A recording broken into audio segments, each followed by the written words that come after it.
नमस्कार. मी महेश माने तुम्हा सर्वांचं स्वागत करतो माझ्या यूट्यूब चॅनलवरती, ज्याचं नाव आहे मराठी फिजिक्स.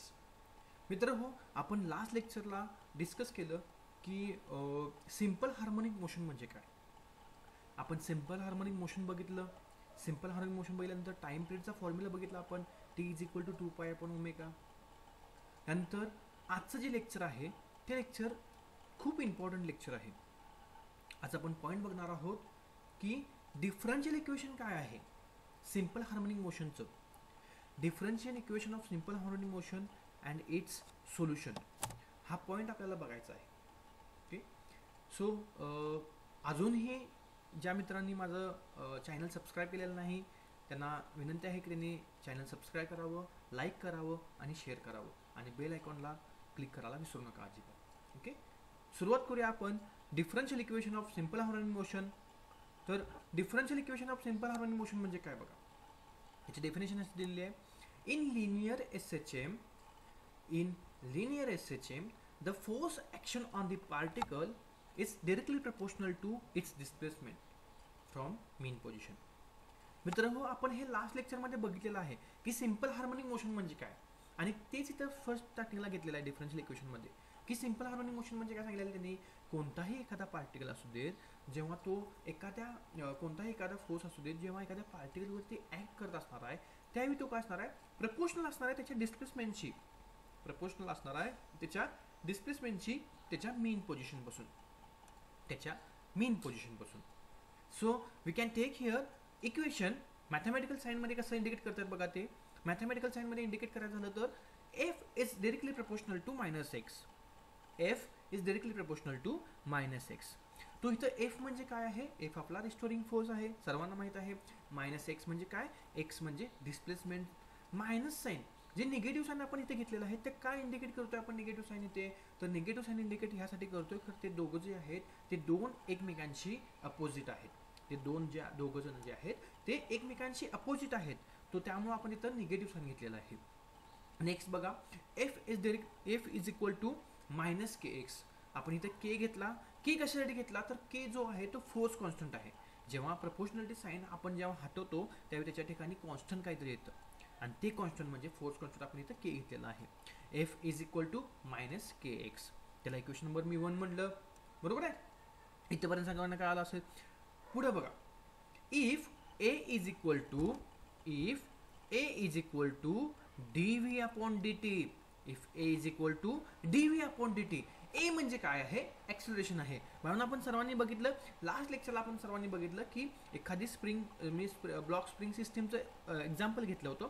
ब्लॉक स्प्रिंग सिस्टीममध्ये काय केलं होतं, ज्यावेळी मी त्यावरती फोर्स ॲक्ट करत होतो, ज्यावेळी ती स्प्रिंग मी अलॉंगेटेड करत होतो त्यावेळी त्याच्यामध्ये काहीतरी ॲक्सिलरेशन होणार आहे. आणि ते ॲक्सिलरेशन काय आहे, ते acceleration a is equal to dv upon dt. Acceleration a is equal to velocity upon time.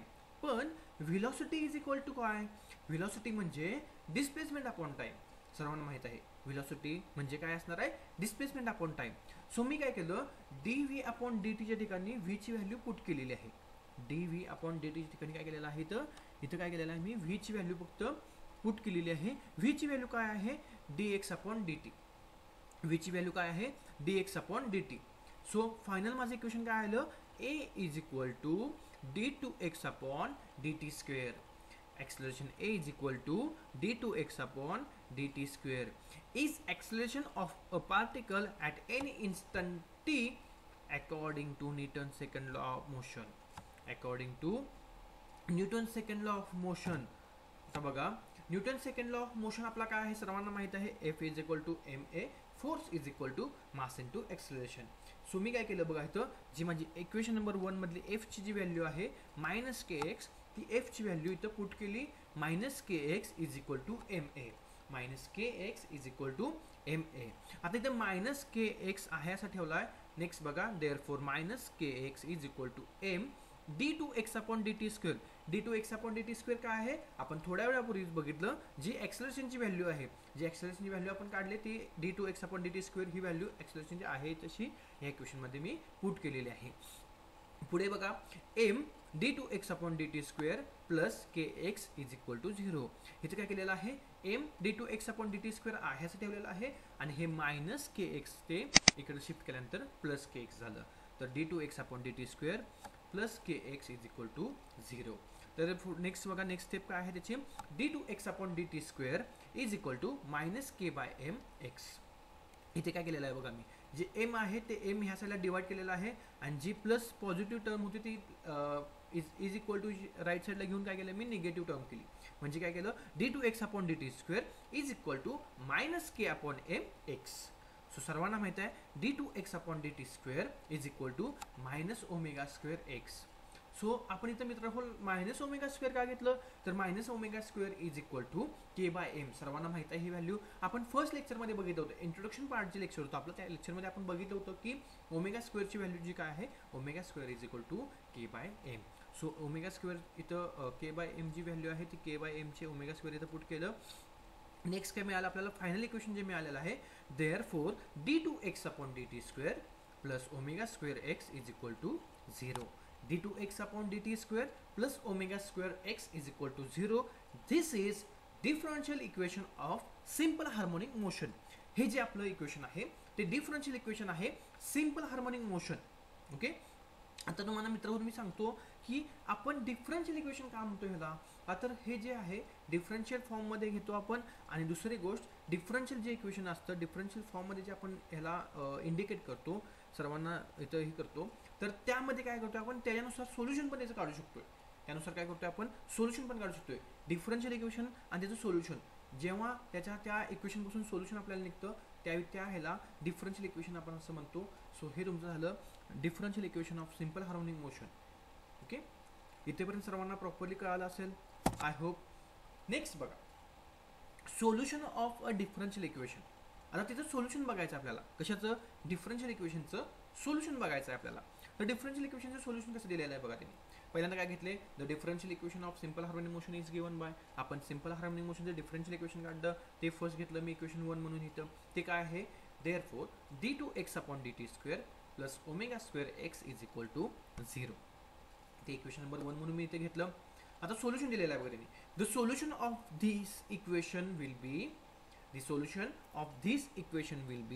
Solution काय दिलेलं आहे x is equal to C dot E raise to alpha t. x is equal to C dot E raise to alpha t. त्याला equation number काय म्हणलं 2 म्हणलं. त्याला equation number 2 म्हणलं. Where c and alpha are constant. C आणि alpha काय आहेत constant term आहेत. सी आणि अल्फा काय आहेत कॉन्स्टंट टर्म आहेत. Now differentiate equation 2 with respect to time we get. Equation 2 जे आहे त्या इक्वेशन 2 मी डिफरन्शिएट केलं विथ रिस्पेक्ट टू टाइम. ते मला काय मिळालं बघा D x upon D T. इथे बघा जे X is equal to C dot E raise to alpha T आहे इक्वेशन नंबर 2. त्या इक्वेशन नंबर 2 ला मी काय केलं डिफरन्शिएट केलेलं आहे. डिफरन्शिएट केल्यानंतर काय मिळणार आहे एक्सच्या ठिकाणी d x upon D t is equal to सीच्या ठिकाणी सी कॉन्स्टंट आहे असा घेतला e raise to alpha t alpha dot E raise to alpha t. Next बघा जे हे इक्वेशन आपल्याला मिळालं ह्या इक्वेशनला मी काय केलेलं आहे अगेन डिफरन्शिएट केलेलं आहे with respect to time. Again differentiate with respect to time we get. ह्या इक्वेशनला अगेन डिफरन्शिएट केल्यानंतर काय मिळते बघा डी एक्स बाय डी टीच्या ठिकाणी काय येणार आहे d two x upon D t square is equal to c alpha square e raise to alpha t. D two x upon D t square is equal to C dot alpha square dot E raise to alpha t. त्याला मी काय म्हणलं त्याला मी equation number 3 म्हणलं. त्याला मी equation number माझं 3 म्हणलं. From equation 1 and equation 3 we have जे इक्वेशन 1 आहे त्या इक्वेशन 1 मध्ये मित्र हो D two x upon D T स्क्वेअरची जी व्हॅल्यू आपल्याला मिळालेली आहे हे बघा हे D two x upon D T स्क्वेअरची आपल्याला व्हॅल्यू मिळाली ती आपण इक्वेशन मध्ये पुट करायची. तर d two x upon D t square मध्ये इक्वेशन 1 मध्ये ती पुट केलेली आहे व्हॅल्यू तुम्हाला मिळाली c alpha square e raise to alpha t plus omega square x is equal to 0. काय व्हॅल्यू मिळाली बघा c alpha square e raise to alpha t plus omega square x is equal to 0. इथं next बघा therefore c alpha square e raise to alpha t plus omega square c dot E raise to a t is equal to 0. ही value कशाची आहे पुढं मी ब्लॉकमध्ये दिलेलं आहे. In ब्रॅकेटमध्ये तुम्हाला टिपिकल तिथे मेन्शन केलेलं आहे का, तर तुम्हाला पटकन समजून जाईल ते की इथे ते एक्झॅक्टली ही व्हॅल्यू जी आली ओमेगा स्क्वेअर एक्सच्या ठिकाणी, तर ही जी व्हॅल्यू तुमची ती एक्सची आहे. एक्स आपलं काय होतं, सोल्युशन होतं. ते सोल्युशनची व्हॅल्यू काय आहे, c E raise to alpha t. C E raise to alpha t ती व्हॅल्यू काय केलेली आहे, इथं पुट केलेली आहे.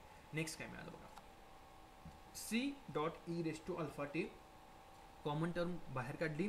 C E raise to alpha T common term बाहेर काढली. इन ब्रॅकेटमध्ये काय राहिलेलं आहे, इन ब्रॅकेटमध्ये alpha square plus omega square is equal to 0. Alpha square plus omega square is equal to 0. But here as c dot e raised to alpha t is not equal to 0. c dot e raised to alpha t हे is equal to 0 नाही आहे. पण therefore a square plus omega square is equal to 0. पण a square plus omega square is equal to 0 आहे. So we can take here therefore a square is equal to minus omega square. Plus term आहे ती तिकडं put केल्यानंतर shift केल्यानंतर minus term झाली ती. a square is equal to minus omega square आणि finally a is equal to plus minus I omega. हे प्लस मायनस चिन्ह इम्पॉर्टंट आहे खूप. A is equal to alpha is equal to plus minus I omega, where I is what, I is imaginary number. I म्हणजे काय, तुमचा I आहे तो इमॅजिनरी नंबर आहे आणि त्याची व्हॅल्यू काय असते, i is equal to in the root -1. I is equal to in root -1. Typical सगळ्या गोष्टी ज्या आहेत त्या स्टेप बाय स्टेप मी तुम्हाला एक्सप्लेन पण करावलो आहे आणि स्टेप बाय स्टेप तुम्हाला इथं टिपिकल व्यवस्थित तिथं सांगितलेले पण आहेत. ओके, सो बघा, where I is imaginary number, i is equal to in root of -1. So now therefore there are two possible solutions of equation 1. आपल्याला इक्वेशन 1 साठी 2 पॉसिबल सोल्युशन मिळालेले आहेत. कोणती 2 पॉसिबल सोल्युशन मिळालेले आहेत आपण बघायचं. आपल्याला आता अल्फाची व्हॅल्यू आहे, अल्फाची व्हॅल्यूसाठी आपल्याला प्लस मायनस आय ओमेगा हे 2 सोल्युशन मिळालेले आहेत. 2 सोल्युशन म्हणजे कुठले, एक आहे ती प्लस व्हॅल्यू आणि एक आहे ती मायनस व्हॅल्यू. तर इक्वेशन 1 मध्ये बघा, therefore x is equal to c1 e raise to I omega T. अल्फाच्या ठिकाणी फक्त ही व्हॅल्यू पुट केलेली आहे. x is equal to c1 e raise to I omega T plus c2 e raise to minus I omega T. Plus sign minus sign हे दोन्ही important आहेत. x is equal to c1 e raise to I omega T plus c2 e raise to minus I omega T. त्याला equation number मी काय म्हणलं, 4 म्हणलं. त्याला equation number 4 म्हणलेलं आहे इथे.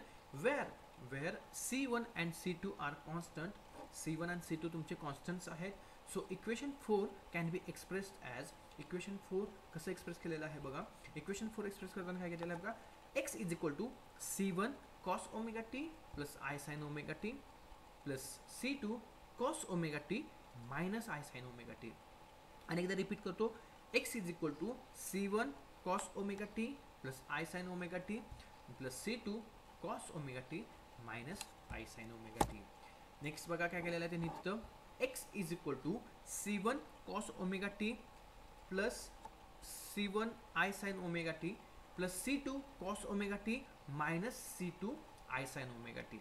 नेक्स्ट टर्म बघा काय कशी लिहिलेली आहे मी ती, x is equal to c1 plus c2 cos omega t. नेक्स्ट काय केलेलं आहे बघा, c1 plus c2 cos omega T plus i c1 minus c2 sine omega t. c1 plus c2 c1 minus c2 common घेतलेला आहे, cos omega T plus i sine omega T. ह्या term तुम्ही ज्या आहेत त्या व्यवस्थित काळजीपूर्वक बघून घ्या. Let c1 plus c2 is equal to a sine alpha and c1 minus c2 is equal to a cos alpha. इथं c1 प्लस c2 ची व्हॅल्यू दिलेली आहे, i c1 मायनस c2 ची व्हॅल्यू दिलेली आहे तुम्हाला. c1 प्लस c2 ची value काय आहे आपली, a साइन अल्फा आणि i c1 मायनस c2 ची व्हॅल्यू काय आहे, a कॉस अल्फा. ती व्हॅल्यू आपण वरच्या इक्वेशन मध्ये पुट करूया. इक्वेशन मध्ये पुट केल्यानंतर तुम्हाला काय मिळते बघा, therefore x is equal to a sine alpha cos omega T plus a cos alpha sine omega T. x is equal to a sine alpha cos omega T plus a cos alpha sine omega T. आणि therefore x is equal to दोन्हीकडचं जे a आहे ते a common घेतलं, x is equal to a sine alpha cos omega T plus cos alpha sine omega T. आणि तुम्हाला final equation मिळालेलं आहे मित्र. therefore x is equal to a sine omega T plus alpha. therefore x is equal to a sine omega T plus alpha. आणि हे जे solution आहे, this is required solution of differential equation. This is required solution of differential equation. हे तुमचं differential इक्वेशनचं required solution आहे. This equation use displacement of particle performing SHM at any instant time. Okay, this equation use displacement of particle performing SHM at any instant time. खाली तुम्हाला formula दिलेला आहे, sine A plus B is equal to sine A cos B plus cos A sine B. हा formula तुम्हाला typical मी तर mention केलेला आहे मुद्दाम, का तर तुम्ही वरती जे काय आपण इक्वेशन्स बघितलं, त्या इक्वेशन्स कशा त्याच्यामध्ये व्हॅल्यू पुट केलेले आहेत ते ह्या फॉर्म्युल्यामध्ये पुट केलेले आहेत. ते तुम्हाला फॉर्म्युला टिपिकल त्याच्यामध्ये मेन्शन केलेला आहे. Okay, so I hope this lecture is usable for you and I hope की तुम्हाला हे लेक्चर प्रॉपरली समजलं असेल, क्लिअर व्यवस्थित कळालं असेल असं माझी सर्व मित्रांना विनंती आहे की सर्वांनी व्हिडिओ पाहिलेला आहे, लाईक केलेले आहेत, पण अजूनही सबस्क्राईब काही जणांनी केलेलं नाही आहे. सो सर्वांनी जे चॅनल आहे माझं ते सबस्क्राईब करा, लाईक करा, शेअर करा आणि काही तुमच्या क्युरीज असतील, काही तुम्हाला प्रॉब्लेम असेल तर अबाउट लेक्चर किंवा त्या कुठल्या पॉईंटमध्ये काही प्रॉब्लेम असेल तर मला कमेंट बॉक्समध्ये कमेंट करा, जेणेकरून मी तुमचे प्रॉब्लेम प्रॉपरली सॉल्व करण्याचा प्रयत्न करेन. थँक्यू.